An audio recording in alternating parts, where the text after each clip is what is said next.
Kalau boleh tahu, ini Pak Ustadz background pendidikannya apa sih? Kalau saya S1 memang jurusan agama, Baik. jurusan dakwah. Dan saya bersyukur karena dikasih pondasi di situ. Baik. Sehingga bagi saya jelas hubungan saya sama Tuhan bagaimana, hubungan saya dengan makhluk bagaimana. Baik. Dan saya tahu mana yang boleh, mana yang tidak boleh dalam Baik. agama Islam, halal dan haram. Ya. Itu jadi pondasi dasar. Kemudian pada saat saya selesai S1, saya berpikir, kalau saya mengambil lagi jurusan S2, S3-nya itu agama, Ya. maka pasti saya akan mengerucut ke satu spesialis saja. Spesialis. Sementara saya coba menanamkan dalam diri saya, kenapa ada orang yang bisa multi talent?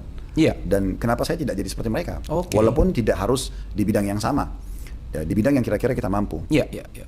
Maka saya coba buat gebrakan pada saat itu, balik tahun 98 dari Saudi, saya ke Makassar, lalu saya masuk S2-nya di manajemen pendidikan. Oke. Ya, jadi memang itu murni untuk mengelola dan memanage bagaimana lembaga-lembaga pendidikan. Oke. Waktu itu karena ayah saya punya sekolah, Ya.